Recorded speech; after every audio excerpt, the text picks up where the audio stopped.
I'm sorry, but don't wanna talk. I need a moment. السلام عليكم، شلونكم؟ ان شاء الله تكونون بخير وصحة وعافية.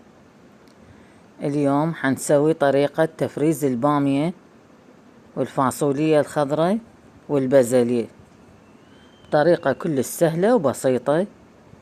هنا أنا عندي هاي البامية نظفتها قطعتها، اني ما اقطعها من الامام، اقطع بس يعني القمع مالتها، هذا شو يسموه، يعني من اقلمها اقلم بس من جوا، ما اقطع الراس حتى ما تنمرد بالطبخ.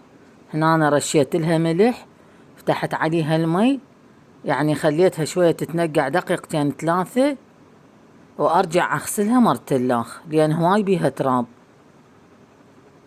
وهسه رجعت ورا ما نقعتها راح اغسلها كل الزين، افركها بايدي. ويفضل بنات تلبسون جفوف لان البانية كلش تسوي حساسية، تسوي نغزات بالايدين وتحك، يعني كلش تأذي بالغسل.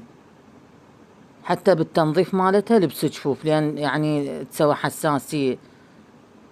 هنا انا غسلتها بايدي فرك لان كلش بيها تراب. تشوفيها جديدة بس هي شايلة من يعني الزرع مالتها من الجو كله. هسه تشوفون شلون راح يطلع المي كله تراب. غسلتها تقريبا 5 مرات، يلا نطفت عدي. شوفوا البامياية ما قاطعتها من الامام حتى ما تنمرد بالطبخ ويبقى شكلها حلو.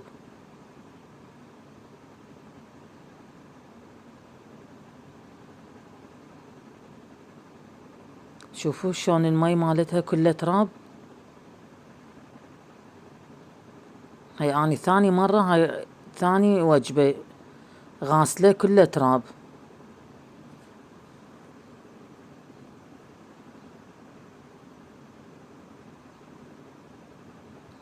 صراحة مرة ثانية همين اغسلها، وثالثة الى ان تنظف عدي تقريب 5 مرات، صارت نظيفة وجاهزة للطبخ.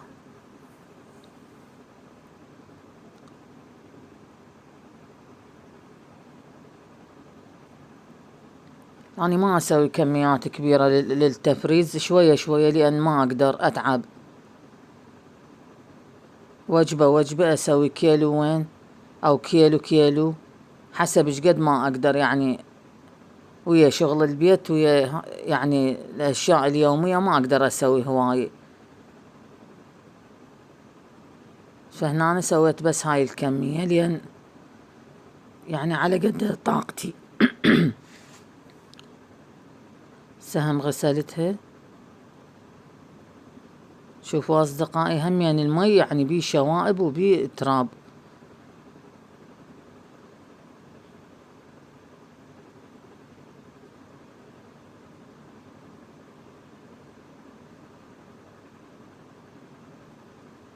شوفوا همين بيه تراب. هسه راح اطفي الكاميرا واخلص غسلها 4 مرات 5، وهنا النتيجة النهائية للغسل طلعت البانية تضوي ضوي. هنا أنا خليتها على النار، اطيتها غلوة يعني مدة دقيقة مو أكثر. أنا هاي بالنسبة إلي طريقتي، غلت دقيقة وحدة، أباوع عاني من مقطع التليفون دقيقة وحدة بس حتى تذب هاي المادة اللزجة مالتها بالطبخ تصير تجنن. دقيقة وحدة لا أكثر. هنا حركتها وشفتها خومان مردت دقيقة وحدة. هسه طفيت النار عليها، وعندي هنا مصفي على شكل يعني صينية بس هو مصفي. هذا دائما عندي من عندهن مجموعة افرز بيهن البامية البازلية الفاصولية حتى ما ينمرد. هنا درت البامية على المصفي حتى يبرد، خليته يبرد 2 3 ساعات، خليته بالبراد هو وبالمصفي. حتى ما تتلازق وحدة باللاخ. وهنا أنا عندي فاصوليا خضراء هم غسلتها بنفس الطريقة، ماي وملح، مرتين 3 4 إلى أن نطفت. شوفوها شلون خضراء ونظيفة.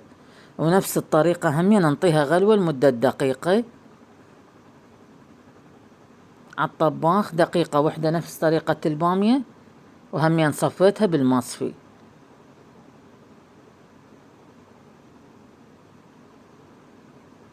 شو وقت ما يعجبش تطبخين تلقيها جاهزة عندك.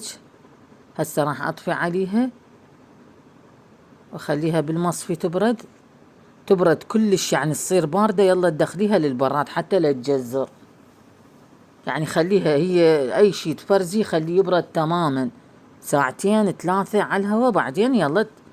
هسه اصدقائي شوفوا هاي البامية على المصفي جمدت عندي، احبها هيك ما متلاصقة وحدة باللاخ، بحيث بالطبخ كلش حلوة تصير فرط ما تنمرد. شوفوا الخضار مالتها يجنن، محافظة على خضارها وعلى شكلها.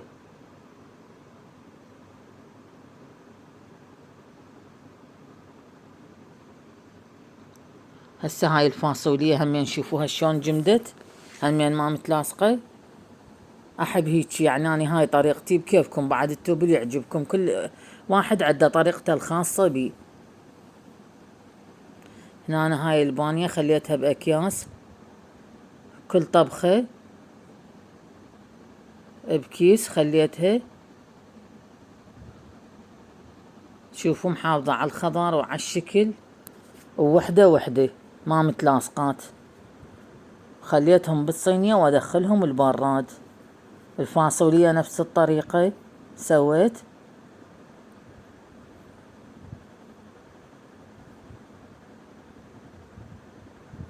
هاي الفاصوليا همين خليتها بأكياس.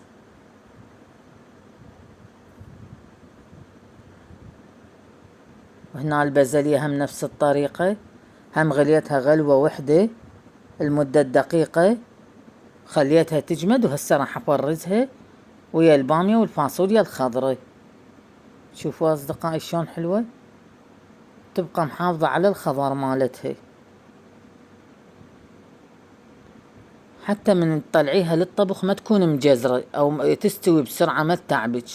هاي البازلية همين كلها راح اخليها بحافظات وادخلها للبراد. دمتم في حفظ الرحمن، مع السلامة.